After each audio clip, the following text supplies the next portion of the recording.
تو آج ہم ایک ایسی شخصیت کی دنیا میں اتر رہے ہیں جس نے ریاضی کا نقشہ ہی بدل کر رکھ دیا۔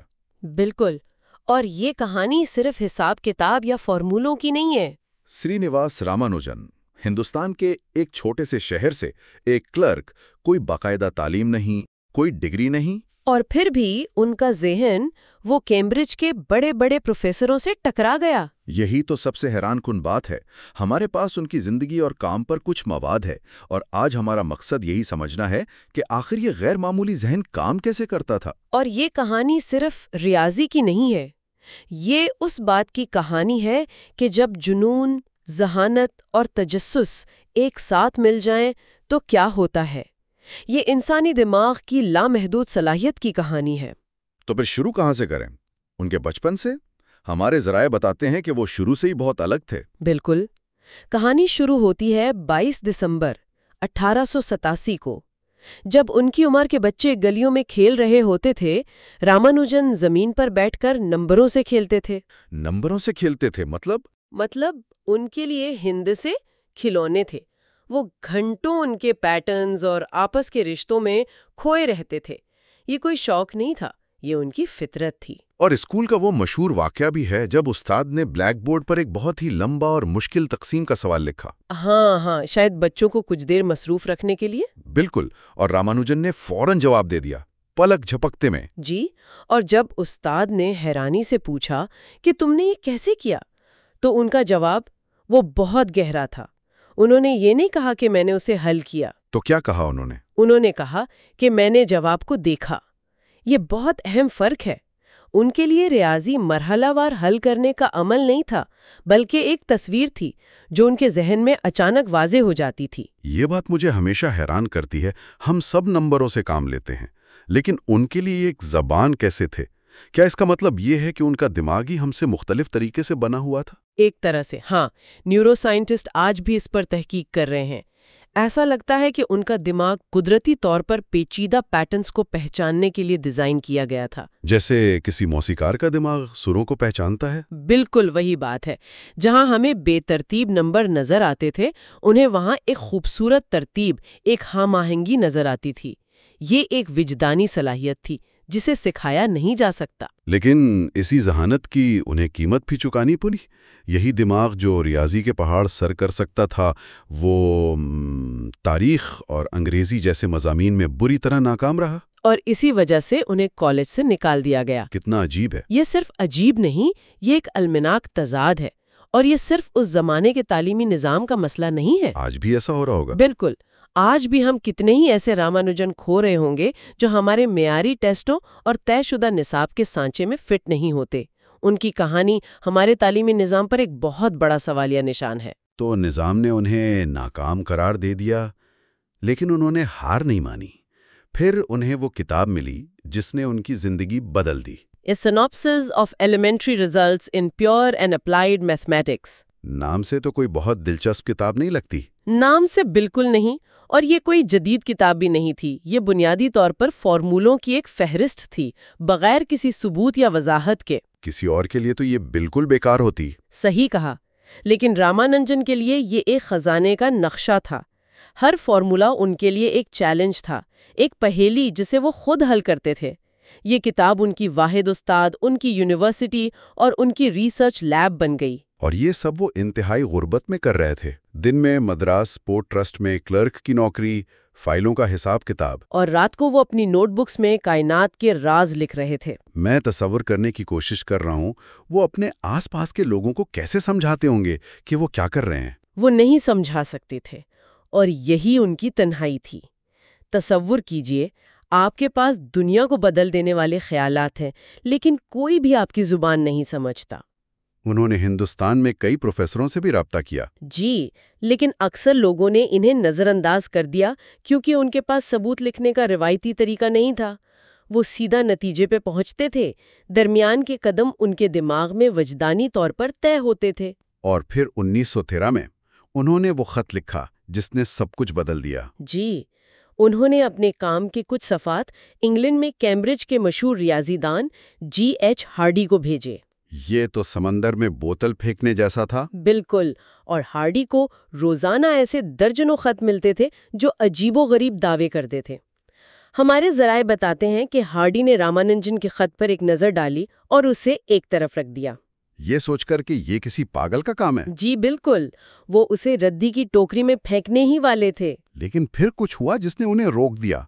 کیا چیز تھی وہ؟ شاید اس فارمولوں کی ساخت۔ وہ بہت عجیب تھے، ایسے جو ہارڈی نے پہلے کبھی نہیں دیکھے تھے۔ ان میں ایک انوکھی خوبصورتی تھی۔ اس رات ہارڈی بے چین رہے۔ اچھا۔ انہوں نے اپنے دوست اور ساتھی ریاضی دان جان لٹل ووڈ کو بلایا اور دونوں نے مل کر ان صفحات کا جائزہ لینا شروع کیا۔ اور پھر کیا ہوا؟ وہ یوریکا لیما کیسا تھا؟ وہ کئی گھنٹوں تک ان فارمولوں کو دیکھتے رہے اور آہستہ آہستہ ان کی حیرت بڑھتی گئی۔ وہ سمجھ گئے کہ یہ کسی دھوکے باز کا کام نہیں ہو سکتا۔ ان میں اتنی گہرائی تھی؟ اتنی گہرائی اور اصلیت تھی کہ وہ صرف سچ ہو سکتے تھے۔ ہارڈی نے بعد میں لکھا کہ یہ فارمولے یقیناً سچے ہونے چاہیے، کیونکہ اگر یہ سچے نہ ہوتے تو کسی کے تخیل میں اتنی طاقت نہیں تھی کہ وہ انہیں ایجاد کر سکے۔ واہ! اسی رات انہوں نے فیصلہ کر لیا کہ انہیں اس ہندوستانی کلرک کو کیمبرج بلانا ہے۔ یہ تو کسی فلم کی کہانی لگتی ہے۔ ایک کلرک جس کے پاس ڈگری نہیں، اسے دنیا کی سب سے بڑی یونیورسٹی میں بلایا جا رہا ہے۔ بالکل۔ لیکن کیمبرج پہنچ کر ان کے لیے سب کچھ آسان نہیں ہوا ہوگا۔ ایک بالکل مختلف دنیا، مختلف موسم، مختلف لوگ۔ بہت مشکل تھا۔ وہ ایک قدامت پسند برہمن تھے جو صرف اپنا پکایا ہوا سبزی خور کھانا کھاتے تھے۔ انگلینڈ کی شدید سردی اور کھانے پینے کی مشکلات نے ان کی صحت پر بہت برا اثر ڈالا۔ اور علمی طور پر بھی چیلنجز ہوں گے۔ جی، خاص طور پر کام کرنے کا طریقہ۔ ہارڈی اور مغربی ریاضی دانوں کے لیے ریاضی کا ہر قدم ثبوت یعنی پروف پر مبنی تھا۔ آپ کوئی دعویٰ بغیر ثبوت کے نہیں کر سکتے۔ جبکہ رامانجن وجدان یعنی انٹیوشن سے کام کرتے تھے۔ بالکل، وہ ایک فارمولا پیش کرتے اور کہتے یہ سچ ہے۔ ہارڈی ان سے پوچھتے تم نے اسے ثابت کیسے کیا؟ اور رامانجن کے پاس اکثر کوئی جواب نہیں ہوتا تھا۔ یہ دو مختلف دنیاؤں کا ٹکراؤ تھا، مغربی منطق اور مشرقی وجدان۔ تو ان کی شراکت داری کیسے کام کرتی تھی؟ یہ تاریخ کی سب سے دلچسپ علمی شراکت داریوں میں سے ایک ہے۔ ہارڈی کا کام تھا رامانجن کے وجدانی سمندر میں سے موتی نکالنا اور پھر انہیں منطق کے دھاگے میں پرونا، یعنی ان کے لیے ثبوت تیار کرنا۔ اچھا، تو ایک طرح سے ہارڈی ان کے خیالات کو دنیا کے سامنے پیش کرنے کا ذریعہ بنے۔ جی، ہارڈی نے رامانجن کو رسمی ریاضی کے طریقے سکھائے اور رامانجن نے ہارڈی کو ریاضی کی وہ دنیا دکھائی جس کا انہوں نے تصور بھی نہیں کیا تھا۔ کیمبرج میں ان کے کام نے تاریخ بدل دی، یہ تو ہم سمجھ گئے۔ لیکن جب ہم جینیس کی بات کرتے ہیں تو وہ الفاظ میں بیان کرنا مشکل ہوتا ہے۔ صحیح۔ کیا ہمارے پاس کوئی ایسی ٹھوس مثال ہے جو ہمیں ان کے ذہن کے اندر جھانکنے کا موقع دے، جو یہ بتائے کہ وہ دنیا کو ہم سے کتنا مختلف دیکھتے تھے؟ بالکل، اور ہمارے ذرائع میں دو بہت ہی مشہور مثالیں ہیں۔ پہلی ہے ان کا میجک اسکوائر۔ میجک اسکوائر، اچھا، عام طور پر تو اس میں ہر قطار اور کالم کا جوڑ ایک ہی ہوتا ہے۔ جی، لیکن ان کے اسکوائر میں خاص بات یہ تھی کہ اس کی پہلی قطار میں انہوں نے اپنی تاریخ پیدائش کے ہندسے ڈالے تھے، 22/12/1887، یعنی 22 دسمبر 1887۔ ایک منٹ رکیے، اس کا مطلب ہے کہ انہوں نے پہلے سے اپنی مرضی کے نمبر ڈالے اور پھر باقی اسکوائر کو اس کے گرد بنایا؟ یہ کیسے ممکن ہے؟ یہی تو ان کی ذہانت تھی۔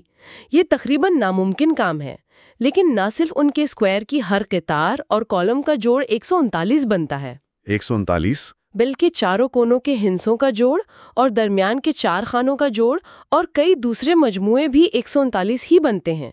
یہ صرف ریاضی نہیں، یہ فنکاری ہے۔ یہ تو ایسا ہے جیسے کوئی اپنی زندگی کی کہانی کو کائنات کے اصولوں کے ساتھ بن رہا ہو۔ آپ نے بالکل صحیح کہا، یہ ان کے ذہن کا ایک عکس ہے۔ یہ ظاہر کرتا ہے کہ ان کے لیے ریاضی کوئی الگ تھلگ تجریدی چیز نہیں تھی، بلکہ ان کی اپنی ذات کا حصہ تھی۔ اور دوسری کہانی تو اور بھی مشہور ہے، 1729 نمبر والی۔ ہاں، وہ واقعہ جب رامانجن بیمار تھے اور ہارڈی ان سے اسپتال ملنے گئے۔ گفتگو شروع کرنے کے لیے ہارڈی نے کہا کہ وہ جس ٹیکسی میں آئے ہیں اس کا نمبر بڑا ہی بورنگ تھا، 1729۔ میں تو اپنے فون کا پاس کوڈ بھی کبھی کبھی بھول جاتا ہوں، اور وہ بستر پر بیمار لیٹے ہوئے ایک ٹیکسی کے نمبر کے بارے میں سوچ رہے تھے۔ اور رامانوجن نے کمزور آواز میں فوراً جواب دیا، نہیں ہارڈی، یہ بہت دلچسپ نمبر ہے۔ اچھا، کیوں؟ انہوں نے کہا یہ وہ سب سے چھوٹا عدد ہے جسے دو مختلف طریقوں سے دو مکعبز یعنی کیوبز کے مجموعے کے طور پر لکھا جا سکتا ہے۔ بیمار بستر پر لیٹے ہوئے انہوں نے سیکنڈوں میں یہ حساب لگا لیا۔ اور وہ دو طریقے کیا تھے؟ پہلا ہے 1 کا کیوب جمع 12 کا کیوب، جو بنتا ہے 1 جمع 1728 یعنی 1729۔ ٹھیک ہے۔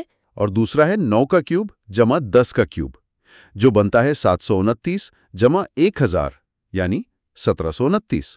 یہ ناقابل یقین ہے۔ اس واقعے سے ان کے دماغ کے بارے میں کیا پتہ چلتا ہے؟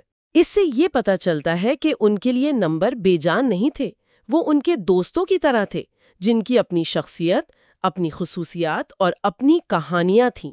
جہاں ہارڈی جیسے عظیم ریاضی دان کو بھی ایک عام نمبر نظر آیا، وہیں رامانوجن کو اس کی پوری تاریخ اور خاندان نظر آ گیا۔ وہ دنیا کو نمبروں کے خوبصورت جال کے طور پر دیکھتے تھے جو ہر چیز کو آپس میں جوڑتا ہے۔ تو خلاصہ یہ ہے کہ رامانوجن ایک ایسے سفر پر نکلے جو گمنامی سے شروع ہو کر ریاضی کی دنیا کی چوٹی تک پہنچا۔ انہوں نے صرف 32 سال کی مختصر زندگی پائی، لیکن اس میں 3000 سے زیادہ ایسے فارمولے اور نظریات دیے جن پر آج بھی کام ہو رہا ہے۔ ان کی میراث صرف ان کے فارمولے نہیں ہیں۔ بالکل نہیں، ان کی زندگی اس بات کا زندہ ثبوت ہے کہ حقیقی ذہانت ڈگریوں، وسائل یا رسمی تربیت کی محتاج نہیں ہوتی۔ یہ کہیں بھی کسی بھی حالت میں پیدا ہو سکتی ہے، اور اگر اسے موقع ملے تو یہ دنیا کو بدل سکتی ہے۔ اور ان کا کام آج بھی زندہ ہے۔ ان کی کھوئی ہوئی نوٹ بک جو ان کی موت کے کئی دہائیوں بعد کیمبرج کی ایک لائبریری سے ملی، جنہیں آج کے سپر کمپیوٹرز کی مدد سے بھی سمجھنے اور ثابت کرنے میں کئی سال لگ جاتے ہیں۔ کچھ نظریات تو اتنے جدید ہیں کہ ان کا استعمال بلیک ہولز اور سٹرنگ تھیوری جیسی فیلڈز میں ہو رہا ہے۔ ایسا لگتا ہے جیسے وہ اپنے وقت سے 100 سال آگے تھے۔ بلا شبہ۔